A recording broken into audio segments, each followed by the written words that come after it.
Agar siz pensiya, nafaqa, kompensatsiya, subsidiya yoki ish joyingizdan qo'shimcha to'lov olayotgan bo'lsangiz, 1 iyulgacha bu masalaga befarq qarashingiz mumkin emas. Chunki ayrim ma'lumotnomalar vaqtida topshirilmasa, odam o'zi haqli bo'lgan qo'shimcha pulni yo'qotib qo'yishi, to'lov kechikishi yoki umuman qayta hisob-kitob qilinmay qolishi mumkin. Bugun men sizga aynan qaysi 4 ta ma'lumotnoma kerak bo'lishi, kimlar shoshilishi, kimlar xavotir olmas ham bo'lishi, qayerga murojaat qilish va qanday xatolardan saqlanish kerakligini batafsil tushuntirib beraman. Bu ma'lumot har bir oila uchun muhim. Chunki uyda pensioner, nogironligi bor fuqaro, o'quvchisini yo'qotgan bola, talabalar, budjet tashkilotida ishlovchilar yoki kam ta'minlangan oila bo'lishi mumkin. Kanalga hozirroq obuna bo'ling, videoga like bosing. Chunki men bunday amaliy va pulingizga bevosita ta'sir qiladigan mavzularni oddiy tilda tushuntirib boraman. Avval qanday edi? Ko'pchilik holatlarda odamlar qo'shimcha to'lov ustama, kompensatsiya yoki imtiyozli to'lovni olish uchun turli idoralardan qog'oz ko'tarib yurardi. Masalan, ish joyidan maosh haqida ma'lumotnoma, mahalladan oila tarkibi haqida ma'lumotnoma, tibbiy muassasadan nogironlik yoki parvarishga muhtojlikka oid hujjat, o'qish joyidan talabalik haqida ma'lumotnoma olib borilardi. Ayrim ma'lumotlar elektron bazalarda ko'rinardi, ayrimlari esa ko'rinmasdi. Shu sababli bir joyda ma'lumot bor, boshqa joyda yo'q bo'lib qolardi. Endi nima o'zgaryapti? Davlat xizmatlari, pensiya jamg'armasi, mahalla, soliq, tibbiyot va ta'lim bazalari tobora ko'proq elektron tizim orqali bog'lanmoqda. Bu yaxshi yangilik, chunki ortiqcha qog'ozbozlik kamayadi. Lekin muhim tomoni shundaki, bazada xato bo'lsa yoki ma'lumot umuman kiritilmagan bo'lsa, tizim sizga tegishli qo'shimcha to'lovni avtomatik ko'rmasligi mumkin. Ya'ni siz huquqan pul olishingiz kerak, lekin tizimda tasdiqlovchi ma'lumot bo'lmasa, to'lov to'xtab qolishi, kamayishi yoki qayta hisoblanmasligi mumkin. Men amaliyotda ko'p ko'raman. Odam, men hamma hujjatni oldin topshirganman deb xotirjam yuradi. Lekin eski hujjat muddati tugagan bo'ladi. Bolaning o'qish joyi o'zgargan bo'ladi. Nogironlik guruhi qayta ko'rikdan o'tgan bo'ladi. Yoki ish haqi ma'lumoti yangilanmagan bo'ladi. Natijada iyul oyidan keyin nega menga ustama tushmadi? Nega kompensatsiya kamaydi? Nega bolam uchun to'lov chiqmayapti? degan savollar boshlanadi. Shuning uchun men bu masalani oldindan tekshirib olishni maslahat beraman. Birinchi ma'lumotnoma, daromad yoki ish haqi haqidagi ma'lumotnoma. Bu hujjat ko'pincha subsidiya, kam ta'minlanganlik bo'yicha yordam, aliment hisob-kitobi, ayrim kompensatsiyalar, ish joyidagi ustama yoki ijtimoiy to'lovlarni aniqlashda kerak bo'ladi. Agar siz rasmiy ishlasangiz, daromadingiz soliq bazasida ko'rinishi mumkin. Lekin hamma holatda ham ma'lumot to'g'ri aks etadi deb o'ylamang. Masalan, fuqaro yanvarda bir ish joyidan ketib, martda boshqa ishga kirgan bo'lishi mumkin. Eski ish joyi ma'lumotni vaqtida yopmagan. Yangi ish joyi esa maoshni kech ko'rsatgan bo'lsa, tizimda daromad noto'g'ri chiqadi. Misol keltiraman. Bir oilada ota 3 million so'm maosh oladi. Ona vaqtincha ishlamaydi. 2 nafar farzand bor. Oila ijtimoiy yordamga ariza beradi. Tizimda otaning eski ish joyidan 6 million so'm daromad ko'rinib qolgan. Aslida u bu pulni hozir olmayapti. Natijada oila daromadi yuqori deb baholanib, yordamdan mahrum bo'lishi mumkin. Bunday vaziyatda ish beruvchidan oxirgi oylar bo'yicha aniq ish haqi ma'lumotnomasini olish, soliqdagi ma'lumotni tekshirtirish va arizaga izoh qo'shish muhim. Yana bir holat. Budjet tashkilotida ishlaydigan xodim ayrim ustamalarni olish uchun staj, lavozim, malaka toifasi va yuklama bo'yicha ma'lumotlarni yangilash kerak bo'ladi. Agar ish joyida tarif stavkasi o'zgargan bo'lsa-yu, buxgalteriya hujjatlarini yangilamagan bo'lsa, qo'shimcha to'lov noto'g'ri hisoblanishi mumkin. Masalan, o'qituvchi 10 soat emas, 24 soat dars berayotgan bo'lsa, bu ma'lumot aniq ko'rsatilishi kerak. Aks holda u har oy 300 ming, 500 ming, ba'zan undan ham ko'proq pulni yo'qotishi mumkin. Ikkinchi ma'lumotnoma, oila tarkibi va yashash manzili haqidagi ma'lumot. Bu ayniqsa ijtimoiy himoya, subsidiya, bolalar nafaqasi, moddiy yordam. Uy-joy bilan bog'liq imtiyozlar uchun juda muhim. Chunki ko'p to'lovlarda oila a'zolari soni, ro'yxatda turgan shaxslar amalda birga yashayotganlar va ularning daromadi hisobga olinadi. Bu yerda eng ko'p xato ro'yxat masalasida bo'ladi. Masalan, qiz turmushga chiqqan, boshqa uyda yashayapti, lekin ota-onasining uyidan ro'yxatdan chiqmagan. Tizim uni hali ham shu oilaning a'zosi deb ko'rsatishi mumkin. Agar u rasmiy ishlayotgan bo'lsa va 5 million so'm maosh olsa, ota-onasining oilasi ijtimoiy yordamga muhtoj emas deb chiqib qolishi mumkin. Aslida qiz alohida yashaydi, ota-onaga pul bermaydi, lekin hujjatda u oila tarkibida. Mana shu oddiy masala sababli nafaqa yoki yordam rad etilishi mumkin. Yoki aksincha, bola boshqa manzilda ro'yxatda, lekin amalda onasi bilan yashaydi. Onasi yolg'iz farzand tarbiyalayapti. Biroq tizimda bola oila tarkibida ko'rinmasa, ayrim to'lovlar hisoblanmasligi mumkin. Shuning uchun mahalla migratsiya va davlat xizmatlari orqali oila tarkibi va yashash manzilini tekshirish kerak. Men har doim aytaman. Men yashayapman-ku, hamma biladi-ku degan gap hujjat o'rnini bosmaydi. To'lovni odamlarning og'zaki bilimi emas, tizimdagi ma'lumot hal qiladi. 3-ma'lumotnoma tibbiy holat, nogironlik. Parvarishga muhtojlik yoki mehnatga layoqatsizlikka oid ma'lumot. Bu eng nozik masalalardan biri. Nogironligi bo'lgan shaxslar doimiy, parvarishga muhtoj fuqarolar, og'ir kasalligi bor bolalar. Mehnatga vaqtincha layoqatsiz shaxslar uchun ayrim qo'shimcha to'lovlar, imtiyozlar va kompensatsiyalar mavjud. Lekin tibbiy hujjatning muddati, guruhi, qayta ko'rik sanasi va elektron bazaga kiritilishi to'g'ri bo'lishi shart. Misol uchun, fuqaroning nogironlik guruhi 1 iyungacha belgilangan. U qayta ko'rikdan o'tishi kerak, lekin vaqtida bormadi. U o'ylaydi, menda kasallik bor, hamma hujjatim eski papkada turibdi. Lekin tizimda muddat tugagan bo'lsa, to'lov avtomatik to'xtab qolishi mumkin. Keyin qayta tiklash uchun yana ariza, tekshiruv, komissiya kutish muddati boshlanadi. Bu orada odam 1 yoki 2 oylik pulni kech oladi. Ba'zida ayrim ustamalarni qayta undirish ham qiyinlashadi. Yana bir real vaziyat, pensioner keksa onaga farzandi qaraydi. Onaning doimiy parvarishga muhtojligi bo'yicha tibbiy xulosa bor, lekin u eski namunada yoki bazaga kiritilmagan. Farzand parvarish bilan bog'liq imtiyoz yoki ish joyida yengillik olishni xohlaydi. Ish beruvchi esa tasdiqlovchi ma'lumot olib keling deydi.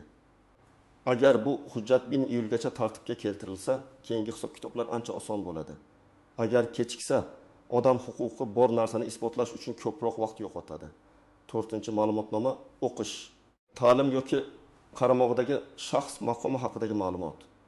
Bu boquvchisini yo'qotganlik pensiyasi, ayrim oilaviy nafaqalar, stipendiya bilan bog'liq imtiyozlar, talabalar uchun moddiy yordam.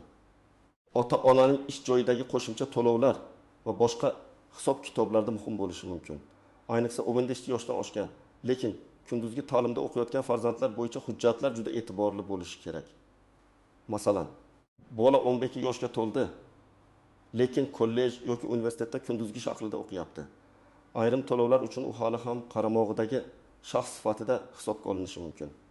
Lekin o'qish joyidan ma'lumotnoma topshirilmasa yoki elektron bazada talabalik holati ko'rinmasa, to'lov to'xtashi mumkin. Ota-ona keyin u axir o'qiyapti-ku deydi. Ha, o'qiyapti, lekin hujjatda tasdiqlanmagan bo'lsa, bu ma'lumot hisobga olinmaydi. Yana bir misol, talaba akademik ta'til olgan. Ayrim to'lovlarda akademik ta'til davri boshqacha baholanadi. Kimdir o'qishni ko'chirgan, kimdir sirtqi ta'limga o'tgan, kimdir o'qishni tugatgan. Lekin ota-onasi hali ham uni kunduzgi talaba sifatida ko'rsatib yuribdi. Keyinchalik ortiqcha to'lov aniqlansa, davlat yoki ish beruvchi bu pulni qaytarishni talab qilishi mumkin. Shuning uchun nafaqat pul yo'qotish, balki ortiqcha olingan pulni qaytarish xavfi ham bor. Men birinchi navbatda pensionerlarga, nogironligi bo'lgan fuqarolarga, boquvchisini yo'qotgan oilalarga, kam ta'minlanganlik bo'yicha yordam olayotganlarga, bolalar nafaqasi oladigan oilalarga, budjet tashkilotida ishlaydigan xodimlarga, yakka tartibdagi tadbirkor sifatida daromadi o'zgarib turadiganlarga va talaba farzandi bor ota-onalarga tekshirishni maslahat beraman.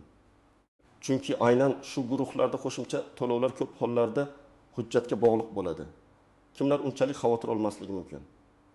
Agar siz hech qanday nafaqa, pensiya, subsidiya, kompensatsiya, imtiyoz yoki ish joyidan ustama olmayotgan bo'lsangiz, daromadingiz, oilaviy holatingiz va hujjatlaringizda o'zgarish bo'lmagan bo'lsa, sizda shoshilinch xavf kamroq bo'lishi mumkin. Lekin baribir shaxsiy ma'lumotlaringizni tekshirib qo'yish zarar qilmaydi. Chunki bugun kerak bo'lmagan hujjat ertaga kerak bo'lib qolishi mumkin. Masalan, odam uy-joy subsidiyasiga ariza bermoqchi bo'ladi. Lekin oila tarkibida xato chiqadi. Shu xatoni tuzatish uchun bir necha hafta ketadi. Ariza muddati esa o'tib ketadi. Birinchi noziklik, elektron bazada bor ma'lumot har doim ham to'g'ri degani emas. Ba'zida ism, familiya bir harf bilan xato yozilgan bo'ladi. Pasport yoki ID karta ma'lumot yangilanmagan bo'ladi. Tug'ilgan sana noto'g'ri kiritilgan bo'ladi. Bitta raqamdagi xato ham tizimda odam topilmaydi qilib qo'yishi mumkin. Shuning uchun hujjatlarni faqat bor yoki yo'q deb emas, to'g'ri yoki noto'g'ri deb tekshirish kerak. Ikkinchi noziklik. Eski ma'lumotnoma bilan yangi talab mos kelmasligi mumkin.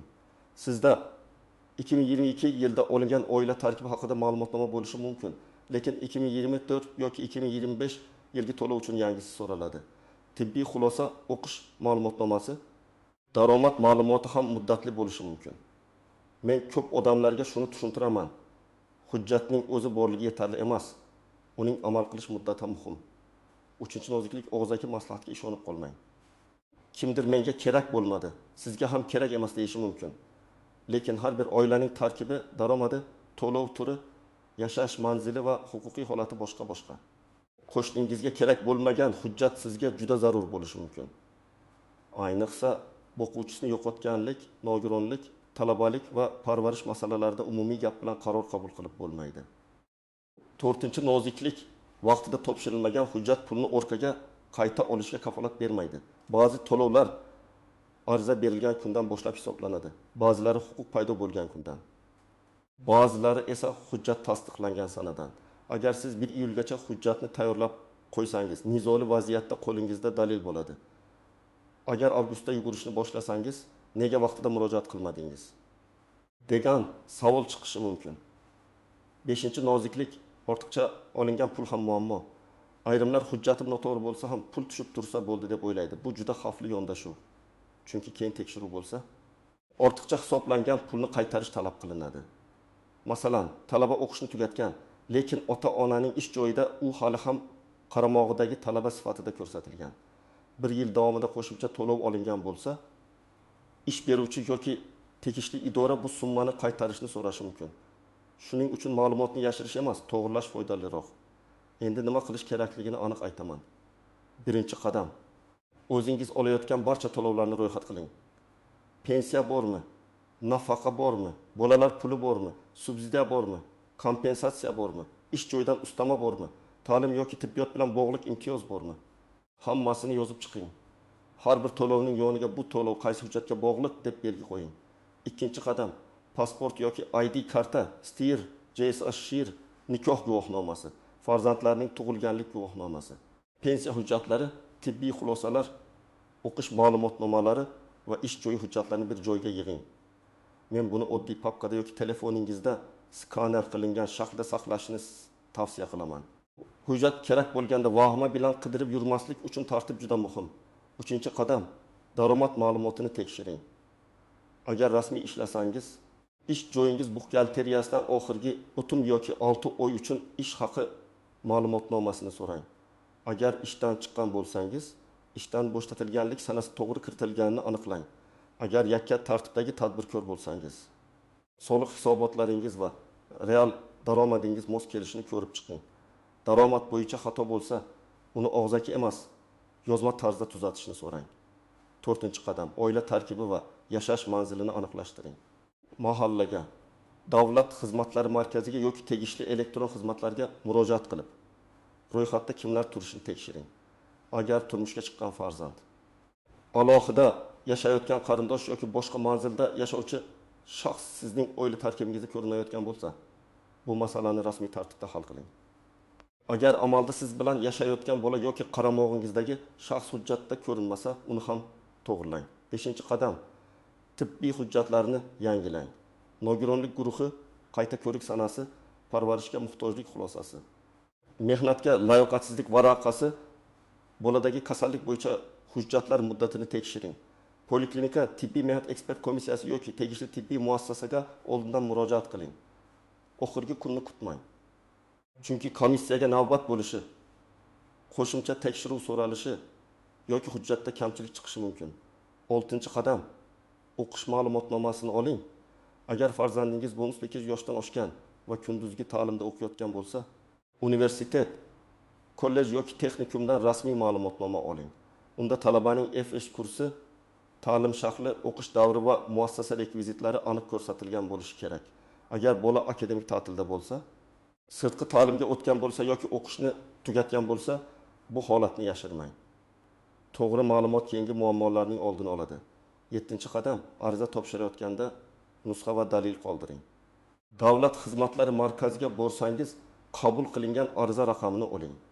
Ish joyiga hujjat topshirsangiz, kirim raqami qo'ydiring yoki elektron pochta orqali yuborsangiz, yuborilganlik dalilini saqlang. Baholaga murojaat qilsangiz, qaysi sana, qaysi masala bo'yicha murojaat qilganingizni yozib qo'ying. Keyin siz topshirmagansiz degan gap bo'lsa, qo'lingizda dalil bo'ladi. 8-qadam, javobni kutib qolmang. Holatni kuzating. Hujjat topshirilgandan keyin 3-5 ish kuni ichida qayta bog'laning.